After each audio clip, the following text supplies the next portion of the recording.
The latest tech. I'm Alexa. I can answer your questions. Interviews. And we are evolving, and we are seeing an amazing opportunity that is happening. Accessibility. Accessibility is one of our core values. It's even a part of our mission statement. This is Double Tap TV. Welcome to another edition of Double Tap TV. Thank you guys, as always, each and every single week for joining us. This week is going to unfold a little bit differently because we're talking all about folding devices from Samsung and a couple bonus items to throw in that they announced earlier this summer. If you guys are Samsung fans or just want to get involved like you always do, our email address is feedback@ami.ca. If you want to reach out on Twitter, it's at Double Tap Canada. And don't forget that hashtag, which is AskDoubleTap, because that helps us get to your questions a lot quicker. I am Marc Aflalo. By my side each and every single week, kind of unfolding, is Scott. Steven, how you doing this week? This is an interesting topic because there's no question about the fact that we are, daily iPhone users. However, we tend to dabble into Android devices, especially into these Samsung ones when they do send us samples to use. Yeah, exactly. I mean, this is an incredible array of devices that we're seeing again this time around from Samsung. Okay, look, let's be honest, not a huge surprise this time around because we expected some new devices, especially the Z Fold 3. We're going to talk about the Z Flip 3. We're going to talk about some new watches, though, today, which I think are rather interesting. I think that is probably the most interesting part. Although some would argue, and I know they would, that the phones are really impressive, and we'll get to that. I think, though, that the one thing that stands out for me with Samsung's announcement this time round is the partnership with Google. Now, obviously, Samsung and Google work together anyway, right? The idea that suddenly they work together, and that's news, isn't really news to me because they of course had to work together to create the Samsung devices because they're all based on Android, right, which is made by Google. So they've always worked together, but the difference here is the reason they're working more closely together is, as I think is maybe how they should put it, is because they're creating this what they call the One UI experience, which is integrating what Samsung have created, the overlays, the skins, the elements of Android that have been added on to Samsung specific devices. What they've done here is they've actually worked together with Google to integrate that into Android so that Android more generally can benefit across all the device range with all these features. But of course they always begin on the Samsung devices. So I think that's the key thing, the key aspect of this that I'm really excited about. A couple months ago, Stephen, we featured a really cool episode where we actually flew virtually all the way to Korea, and we spoke to a couple of representatives from the Samsung mothership in Korea and talked to them about how they feel about accessibility in general. Let's play a clip from that episode so you can catch up. Our interest in accessibility started to grow when the transition from feature phones to smartphones began to take place. Unlike feature phones, it wasn't possible to tactually identify the keypad or control buttons on smartphones, so the company delved deep to come up with ways to address this problem. Moreover, the 2010 enaction of the 21st Century Communications and Video Accessibility Act in the U.S. pushed us to strengthen mobile accessibility in line with the specific standards and guidelines laid out by the law. That's when I began my career in accessibility, by joining the task force following the CVAA enactment. We did a lot of research and listened to many users to meet the requirements under the CVAA, which enabled us to shape the accessibility features on our mobile devices. Recently, Samsung has been collaborating with Google to offer the best accessibility on mobile devices, and we plan on developing new features together or integrating different features. So that's just a taste of how they look at accessibility when it comes to Samsung as a whole. Of course, if you want to see the rest of that episode, you can download the AMI TV app, or of course you can go to youtube.com/accessiblemedia and check out the Double Tap TV playlist. But it gives you an example of how most companies these days are baking the accessibility DNA into the product. So I think it's natural when you think back to the relationship with Google and Samsung that you talked about earlier, that they are going to be working together. I'm curious though what your thoughts are on on how you think other manufacturers are going to take to this. Are they going to look at it and say, well, why not collaborate with us? Why Samsung? Are they that big? Or do you think that people recognize that there's this kind of symbiotic relationship between Samsung and Google that's just inherently there? Well, I think we're hearing from Samsung PR on this, right? So obviously Samsung will always tell us how wonderful their relationship is with Google, and I'm sure if you look at LG PR, they'll say the same thing, as will other manufacturers, Motorola or whoever else. They'll all tell you that they have great relationships with Google. They all have to, because like I say, their software is based on Google's operating system. So they have to have a relationship in place. It's just how you want to spin the PR on it, right? But I think fundamentally what Samsung have done here is they've maybe gone a bit further than other manufacturers in that instead of just creating a device and then loading the software on, and some manufacturers have gone a bit further, don't get me wrong, other manufacturers have added their own overlays and their own skins to the devices to give a bit of a unique feel. But I think Samsung have gone further in terms of features. Now, in terms specifically of accessibility, as we talked about in that special Double Tap TV episode, what got me was that they were actually creating accessible tools that were actually being built back into Android. So it wasn't just a case of, they were just adapting the software. They were actually creating new versions of that software and then, well, I don't know if giving back is the right word to use, because I'm not quite sure what exactly changes hands here, but who cares, right? At the end of the day, we get these wonderful features from Samsung back into Google, which then goes out to all the other devices. The screen reader, for example, Samsung developed their own, whilst Google and Android had the TalkBack screen reader. But, there were things that Samsung had managed to achieve that Google wanted. So they worked together and they built it in so it could make it a better experience for all Android users. That's got to be the right way to do this, and it's the ethical thing to do. Yeah, and it makes sense why they'd be working together. But for the benefit of people who don't know the history of the devices we're going to be talking about today, a couple of years ago, these are the Z Fold Flip, Z Fold 3, and the Z Flip 3, or if you're in Canada, the Z Fold 3 and the Z Flip 3. These devices, when they first were announced, number one, expensive devices, and it was originally the folding one that kind of folded out the middle that was announced. It was plagued with hinge issues. Things were getting caught behind the hinge. There was this plastic film on the screen that people thought was a screen protector that they ripped off, and therefore it killed the screen. And this happened, by the way, before it even made it to public hands. This were reviewers that were getting their hands on these early devices. And Samsung subsequently stopped production of the devices. They went back to the drawing board. They redesigned the hinge a bit. They extended that screen protector type film that was on it, and they reissued it to reviewers. And the feeling was that this was an okay phone. It was a good first stab at what was going on. But now we're into our third generation, and Samsung has seemed to, at least on the surface, without getting our hands on them right away, really refine the process here. There's a much more durable screen. The actual fold is less apparent on the screen, although still apparent when you're looking at the screen from certain angles. And that hinge really does blend into the device itself when it is open. And of course, I'm talking about the folding one, which folds out, I guess, vertically, versus the one that kind of flips down in the old Motorola Razr style, which also has a similar hinge. But again, when open, you kind of don't even realize it's there, whereas on the first generations, it was very apparent that they were there. So overall, what's your feeling in the concept of bringing back foldable devices? Well, bringing back is really only true in the sense of the flip, isn't it? I mean, I don't think there's been anything else that's folded out the way, almost like a book. I can't think of anything similar to that. I mean, there have been a couple of attempts at that design, I guess. But no, I think that bringing that style in is interesting, ultimately because it gives people a greater screen experience. I think if you are obsessed with the visuals, right? So let me split this down the middle. Let's see what's the best phone for you versus the best phone for me. I think for you, the Fold is going to be a great phone for you. It's going to give you so much screen real estate. You're going to be able to enjoy great content on there. You can do multiple tasks at the same time. Whereas the Flip, I think, is more useful to me because it makes the phone smaller, but it gives more function to the phone because you've got that cover view that I'm going to talk about a bit later on the device as well. So I actually think that there's a lot of benefits to both. If you're obsessed with the visuals and you want great content, go for the Fold. If you just want portability, ease of use, something you can stow away easily, then you're looking at the Flip. Okay, let's take a quick break. It is Double Tap TV. He is Steven Scott. I am Marc Aflalo. Again, you guys have an opinion. We want to hear from you.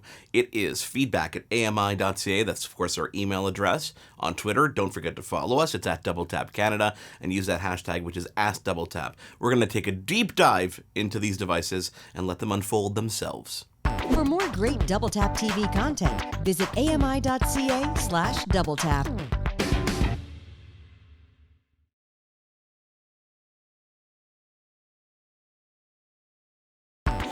This is Double Tap TV. Welcome back to Double Tap TV. Thank you guys, as always, for being with us each and every single week. Again, I'm going to tell you the email address. I'm going to tell you the Twitter handle because I know you guys have an opinion. I know especially when it comes to mobile devices, the emails don't stop. So email feedback@ami.ca. Tell us all your opinions, why Steven is always wrong, why I'm always right, or you can side with Sean Priest over at Double Tap Canada. No one's doing that. Of course, on Twitter, ignore that voice. Of course, on Twitter, it is at Double Tap Canada with the hashtag AskDoubleTap. I am Marc Aflalo, and that disembodied voice you just heard is now on the screen. Steven Scott, welcome back. So, Samsung unveiled these devices as they normally do in advance of any signs of iPhones. Actually, normally we hear the rumors of new iPhones, and Samsung suddenly has an Unpacked event. Happened kind of late in July, early August, so they got a head start, and they get the center stage to themselves, which is why they do this, and they do it intentionally. So we've got the Z Fold 3, and we've got the Z Flip 3, and we've got some watches as well. So let me talk about the Fold 3 for a second, because this, as Steven alluded to before the break, or not alluded to, he actually said it, this is a new form factor. I mean, this is something we've only seen in the past couple of years. It was first in the Z Fold, and then we saw the Surface Duo and some other companies attempt. I mean, I think we saw, was it not HTC? I can't remember what device it was folding on the other side. Oh, it was TCL, not TCL. Huawei. Huawei had the Mate X that folded around back, so the screen was on the outside, right, Steven? And that kind of went nowhere. We haven't heard anything about that device. No. So let me describe this one to you while we show you some stuff on the screen here. Beautiful, beautiful, beautiful design. The hinge really does blend into it when it's open. It has slimmed down a bit, so you've got a little bit less weight, and it's going to feel a bit svelter in your hands when it comes to the folding element of it. And because it's kind of thin and narrow when it's folded, it does kind of hide away in your pocket. Not so much like the Flip, because, you know, we're used to those clamshell devices. You know, again, beautiful screen, 5G support on both of these devices this year. And, you know, incredible feature set because they've got that really, really fast processor on board that makes computing and everything kind of, it almost disintegrates into the background, right, Steven, at this point? You almost forget about what processor, how much RAM, because they're loading these devices with way more than they'll ever need. And they work and they function almost like mini computers, or actually like mini computers, because that is one of the things that really kind of surprised me, is that they're trying to sell this Fold almost like a multitasking workstation, kind of like the Surface Duo from Microsoft, where you flip it open and you kind of put it sideways and you could type on one screen while viewing content on the other. Which is interesting because I feel like the screen size is not big enough to really warrant that. What are your thoughts? Well, I was going to ask you this because to me, from my understanding of what this looks like and the pictures I've tried to look at here to make sense of it, is it like a square design? I mean, is that what I'm looking at here? It's like almost a square, and I think if that's the case, well, how do you get? I mean, watching a movie on that, for example, in widescreen just wouldn't look right, would it? Well, no, that's the thing, is that it almost reminds me of that original Nokia communicator that debuted in the movie The Saint. Yes. Years and years and years ago, which had that keyboard on one side and that narrow screen on the top. It's the same thing. It is very much like a square when it's opened. So you do get this kind of half screen on the top, half screen on the bottom to be able to use in different ways. Of course, the form factor makes it really nice in your hands when it's closed because it's thinner and it's narrower. But as you said, it's kind of hard to sell that as a full viewing experience when it's open if you're just using the half screen. Now, of course, use the whole screen, hop on a Bluetooth keyboard, do marvelous things, enjoy your media, read newspapers, read your emails. Great, but I don't think this is really a two-screen device. You need to look at devices like the Surface Duo as a two-screen device because there's a physical line down the middle and you're getting two really big screens next to each other. This is just two little screens or one giant screen that, folds out that really work together nicely as one, as opposed to being able to use it as two. Now, we also have S Pen support now, although we don't have anywhere to put that S Pen, but we have S Pen support. Although, in all the demonstrations that we've seen when they've demoed the S Pen, there's a very significant lag on this screen technology. So I don't know how useful that's going to be to people. I think it's a nice gimmick, and you have to buy another $80 case in order just to hold that S Pen somewhere. But really, like, this is kind of blurring that line between gimmick and usefulness to me. I don't see where it fits in the market. That's my feeling, and it's really interesting to hear you say that, because you've had the Surface Duo, and I think that's the closest experience either of us have had to this kind of form factor. And it sounds to me like what you're saying is you want two distinct screens rather than this kind of folded together approach, this kind of gelled approach. Yeah, totally. And listen, at the end of the day, you're getting a beautiful 6.7-inch screen. You're getting lots of color options, which Samsung likes to do so it fits your lifestyle. You get that great smartphone experience.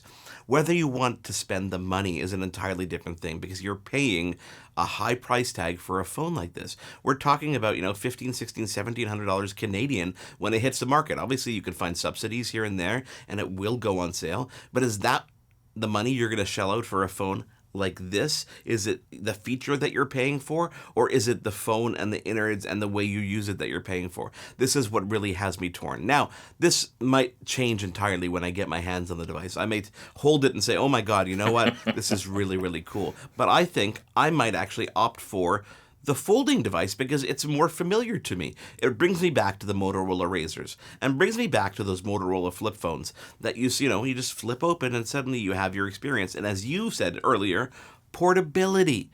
You could pop that in your pocket. You could have your Bluetooth headphone in and just run. It's not as bulky. It is a better form factor, in my opinion, and something that, okay, still expensive in Canadian dollars, but I see the usefulness of that versus the actual fold. Yeah, I'm far more excited about the Z Flip 3, which also has got 5G built in as well. It's a much more classic mobile phone design. Goes right back to those days of the flip phone, or as some called it, the clamshell design.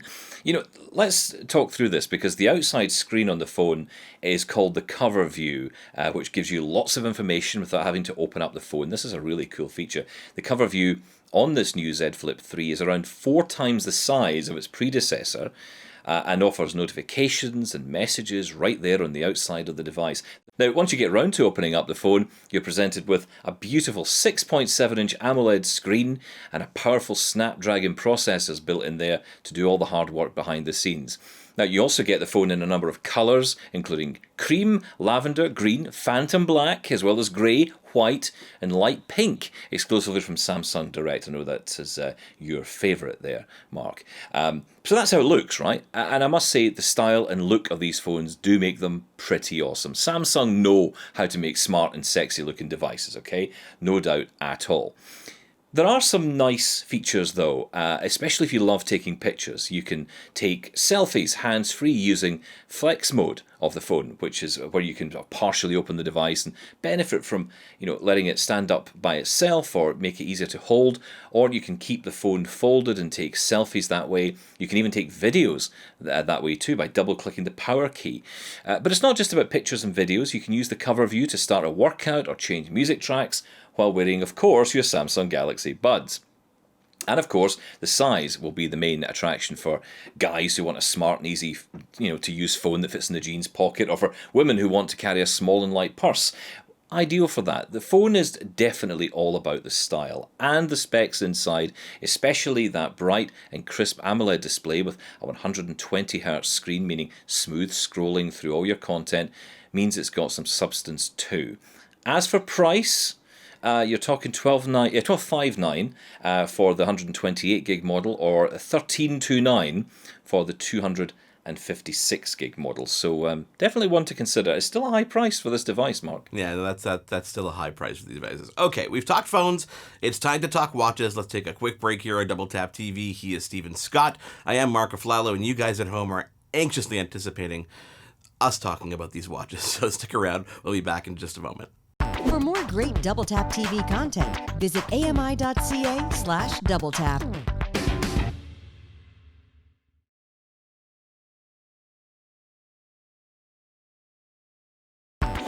This is Double Tap TV. We're back on Double Tap TV. Marc Aflalo and Stephen Scott by your side this week. I'm rushing a little bit because we've talked so much about phones that we really don't have too much time to talk about the watches. Stephen, tell me what makes these watches different. Tell me everything that you know about them because you are far more intelligent than I am. Well, I don't think that's the case, but I have looked at the press release. Yes, not one, but two new watches are out from Samsung this year, Mark. The design of the new Watch 4 certainly appears to me to be much more sleek than previous versions, which were quite bulky. These are much thinner in design. They've got interchangeable bands. I wonder who gave them the idea that they could make watch bands into a cash cow, but there you go. Anyways, back to the design, and we're looking at a 44mm size display in a round clock-style fashion rather than Apple's sort of standard square design for its Apple Watch. As well as a new design, it's also the first Samsung smartwatch to run the new Wear OS, powered by Samsung and built jointly with Google. Now, the platform lets you use popular Google apps like Google Maps and Galaxy services as well, like Samsung Pay, SmartThings, and Bixby. The new platform also includes support for third-party apps like Adidas Running, Calm, Strava, Spotify, all available from the Google Play Store right on your wrist. So they've combined the two platforms into something that Samsung say is much more intuitive and expansive. Now, Samsung are also promoting health and well-being, as often is the case with these types of devices, right? As well as the usual features you've come to expect, such as heart rate, ECG, blood oxygen monitoring. There's a new bioactive sensor built into Wear OS Watch, which promises to offer a more helpful understanding of someone's overall well-being. What that means in reality, we'll find out. There's also a new body composition measurement tool to give you a better sense of your overall health and fitness. I will never go near it. And when you're not hitting the gym, you can do workouts at home by connecting your Watch 4 to your Samsung Smart TV. Of course you can, where calorie counts and heart rate metrics are displayed on screen while you work out or dance or whatever it is you do to stay active. And when it's time for bed, Watch 4 can monitor the detail of your sleep pattern and even your snoring, but don't tell my wife. Okay, Stephen. Well, we're hopefully going to get hands-on with these watches really soon. You guys, again, if you've got an opinion, let us know. It's feedback@ami.ca, of course, our email address, and on Twitter, we are at DoubleTapCanada with the hashtag AskDoubleTap. On behalf of Stephen Scott, I am Marc Aflalo. Thank you for watching this week's edition of Double Tap TV. Hosted by Marc Aflalo and Stephen Scott. Editing, Jordan Steves and Marc Aflalo. Voiceover, Anna Vicino. Integrated Described Video Specialist, Ron Rickford. Coordinating Producer, Jennifer Johnson. Director, Production, Kara Nye. Director Programming, Brian Perdue. VP Content Development and Programming, John Melville. President and CEO, David Arrington. Copyright 2021, Accessible Media, Inc.